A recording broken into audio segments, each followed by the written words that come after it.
Diretsahang pong sinabi ni PBBM na si VP Sara po at saka po si dating Pangulong Duterte ay maka-China at ang kanilang buong pamilya. Yan po ang naging tugon ni PBBM dahil sa sunod-sunod na pagbatikos ni VP Sara sa kanya at sa kanyang foreign policy. Ayon po dito sa balitang ito, para raw kay President Ferdinand Bongbong Marcos, hindi na katakataka ang pagtuligsa ni Vice President Sara Duterte sa foreign policy ng bansa dahil siya at ang pamilya nito ay pro-China. The President said, "We expect that from the Dutertes because they are pro-China at ang Pangulo po ay pro-Philippines," saad ni Presidential Communications Undersecretary Claire Castro sa press briefing nitong Martes. Ayan mga kababayan, sa pagbisita kasi ni VP Sara sa Melbourne, Australia, binatikos ng Vice President ang foreign policy ng Administrasyong Marcos tungkol sa issue ng West Philippine Sea at ang pagpapapasok umano ng missile mula sa US. Sabi ni VP Sara, yung problema natin sa West Philippine Sea do not make up our entire relation with China. And so therefore, there is no reason for you to lean towards the US. Saan mo gagamitin ng missile? Sino ang giger sa Pilipinas? Ani ni Duterte nitong linggo, June 22, 2025. So yan mga kababayan, si PBBM po, sinabi niya na pro-China po si VP Sara at ang kanyang pamilya, kaya expected na po na magiging ganun ang mga reaksyon or pagbabatikos ni VP Sara sa foreign policy ni PBBM. Alam naman po natin yan pare-pareho, yan naman po ay hindi sikreto. Ang pamilyang Duterte po ay maka-China. Doon nga lang po sa isang video na ibinahagi ko sa inyo, pinuri ni VP Sara ang mga tulay na ipinatayo ng China sa Macau, sa Hong Kong, habang nilalait po at iniinsulto ang San Juanico Bridge na naging identity na nating mga Pilipino na mahigit 5 dekada nang nakatayo nakuha pa niyang laitin kutsain habang pinupuri ang pinatayong tulay ng China. So ano po bang aasahan natin? Tama si PBBM, maka-China si VP Sara. So expected po na babatikusin ni VP Sara ang foreign policy ni PBBM na maka-Pilipino. At syempre kasama po natin ang kaalyado nating US. Patungkol po dun sa missile na binanggit ni VP Sara, alam niyo mga kababayan, ito po yung hirap sa kanila sa mga DDS, sa mga Duterte. Ano po bang masama kung mag-armas po ang Pilipinas? Ganun naman ang lahat ng bansa, di ba, nag-aarmas. Alam nyo, the more na pinapakita mo sa mga bansa na ganid gaya ng China, na ikaw ay mahina at wala kang armas na panlaban, lalo silang nagiging bully. Alam nyo, ito lang sa akin opinion ko lang, basang-basa ko na po ang behavior ng China. Ang China mismo ayaw nila ng gera, ayaw nila ng gulo. Pero kapag nakita ka nilang mahina at wala kang panlaban, at nakita ka nilang hindi pumapalag, lalo ka nilang haharasin at bubulihin hanggang sa dumating na yung point na nakondisyon ka na nila na mahina ka, takot ka, at give up ka na. Yung po yung naging strategy nila sa panahon po ni dating Pangulong Duterte. Yung po yung aking opinion dyan. Na hindi ka naman nila gegirahin, pero tatakutin ka nila at haharasin at gagamitin nila lahat ng kanilang makinarya at propaganda at mga propagandis para ipalaganap ang fear-mongering, warmongering, hanggang sa ikaw na mismo yung give up, hanggang sa ikaw na mismo yung magsabi na gawin nyo na lang kaming probinsya ng China.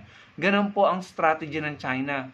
Naniniwala ako na ayaw din nila ng gera, kasi kung gusto nila, matagal na nilang sinakop ang Taiwan.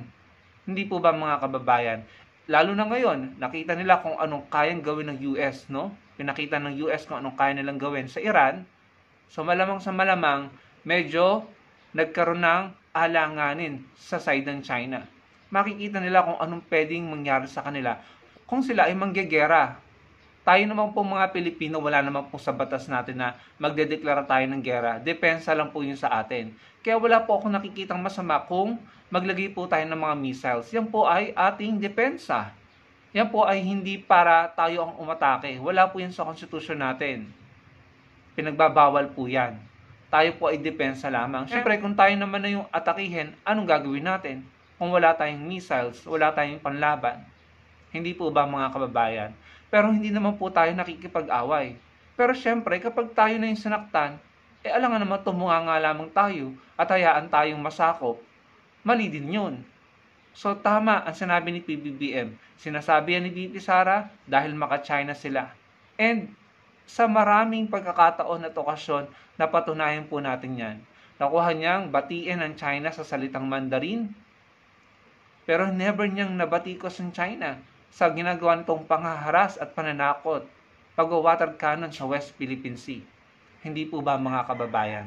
So expected na po, at yan po ang nakakatakot. Nakakatakot po na maging presidente ang isang pro-China. Nakakatakot na mamayagpag na naman ang mga politikong nagpapanggap na Pilipino, yung pala mga sleeper cell or espiya ng China na nakapasok na sa politika ng Pilipinas.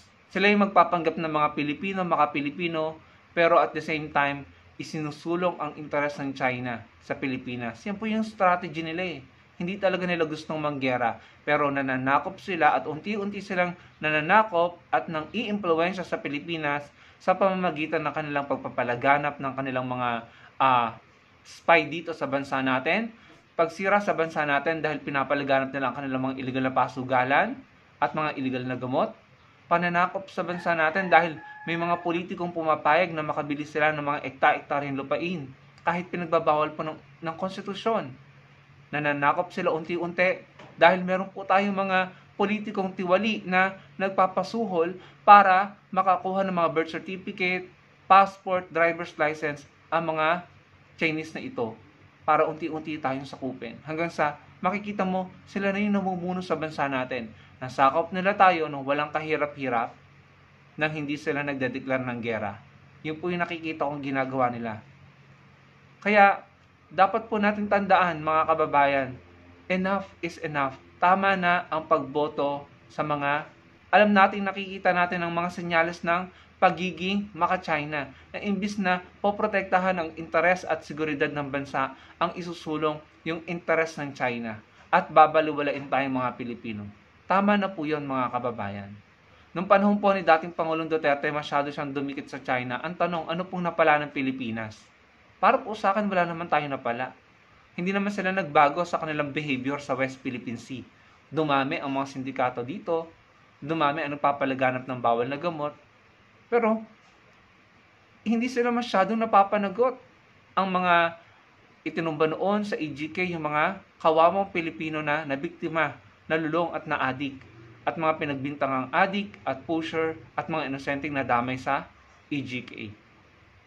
Sa totoo lang, dapat unahin yung malalaki, yung mga big time, pero hindi nila ginawa yon. Ang inuna nila, yung mga Pilipino na mahihirap, na nalulong, or nabiktima din ng bisyo dahil may mga nagpapalaganap nito, may mga nagpapapasok nito, na mababalitaan mo, mga politiko rin pala, mga politiko na sabi galit sa pinagbabawal na gamot, pero makikita mo may mga ebidensya at mga probable causes na involved sa pagpapapasok sa custom. Hindi po ba napakasakit no na para tayong tinraidor mga kababayan? Para tayong ginisa sa sarili nating mantika. Niloko tayo. Kaya tama na po, no? Tama na yung mga nagpapanggap na makabayan at makabansa, makapilipino daw nila, mahalin daw ang Pilipinas. Pero ang sinusulong China. Nilalait ang identity, ang San Juanico Bridge ng Pilipinas para lamang i-promote ang tulay ng China. Saan ka nakakita nun? Hindi po ba mga kababayan? Hindi porket tayo po ay ina-upgrade natin ang ating sandatahang lakas, hindi porket ino-oppose natin ang China sa West Philippine Sea para ipagtanggol ang ating karagatan dyan, para i-assert ang ating posisyon, ang ating teritoryo, soberanya at exclusive economic zone. Hindi porket ginagawa natin ito, gusto na natin ng gulo. Ginagawa lamang natin ito dahil yun po ang tama at yun ang nasa konstitusyon at yun po yung karapatan natin. Ginagawa natin ito para sa susunod na salinlahi ng mga Pilipino. Pero kung ang tingin ng mga DDS dyan at nila BP Sara ay pang-aaway at kagustuhan na magkaroon ng gulo, ibig sabihin nito, hindi talaga sila maka-Pilipino. Naniniwala sila sa fear-mongering and warmongering na strategy ng China. At nagiging instrumento sila para takutin tayong mga Pilipino. Again, tayo pong mga Pilipino ay peace-loving people. Hindi po natin gusto ng gera. Pero hindi naman po tayo dapat pumayag na tayo masaktan lamang or abusuhin dahil mabubuti tayong mga tao. Hindi po tayo dapat pumayag. Pero hindi rin naman tayo dapat pumayag na tayo'y awayin lamang or abusuhin. Kaya dapat po nating ipakita sa kanila na kaya din nating mag-armas at kaya din nating ipagtanggol ang ating mga sarili pag nagkataon. So yun lamang mga kababayan, alam mo, dapat ganito yung ginagawa ng PBBM Yung prangkahin niya ng prangkahin Pakita niya sa mga tao, sa mga Pilipino, yung totoo, na kaya kayo ganyan, kasi maka-China kayo Kaya kayo galit sa foreign policy ko na maka-Pilipino, kasi ayaw nyo na nadedehado ang China. Ayaw nyo na ino-oppose ang China. Sana mas marami pang maging ganyang statement si PBBM nang ma-realize naman ng mga DDS at ng mga Duterte na hindi kayo tama at i-oppose ko kayo. At susuportahan po natin si PBBM for as long as maka-Pilipino, makabansa ang kanyang mga polisiya. Mabuti pa nga si Mayor Leni Robredo Yung West Philippine Sea policy, yung foreign policy ni PBBM, suportado niya Pero yung mga DDS, mga Duterte, naturingang mga Pilipino din naman sila, pero mas ginugusto nilang isulong ang interes ng China. Nakakasama po ng loob. Huwag po tayong pumayag mga kababayan na mamayagpag ang mga politikong maka-China. At sa 2028, sana po matuto na tayo, madala na tayo. Huwag na po tayong bumoto ng mga politikong maka-China na gigisahin tayo sa sarili nating mantika. Nililin lang tayo, then the next thing we know, nasakop na pala tayo. At kaya pala madaming nalulong tayong mga kababayan sa sugal at sa bawal na gamot dahil sila rin mismo ang nagpapasok, sila rin mismo ang naging reason kung bakit tayo sinisira, kung bakit sinisira ang ating mga kabataan. Sinisira ang ating bansa sa mga minahan nila sa Sierra Madre. Sinisira po ang ating bansa, ang ating mga kabataan, ang ating kinabukasan. Huwag po tayong pumayag mga kababayan. Nasa kamay po natin. Sa 2028, bumoto po tayo ng tama. Bumoto po tayo ng maka-Pilipino. Maraming pong salamat sa panonood.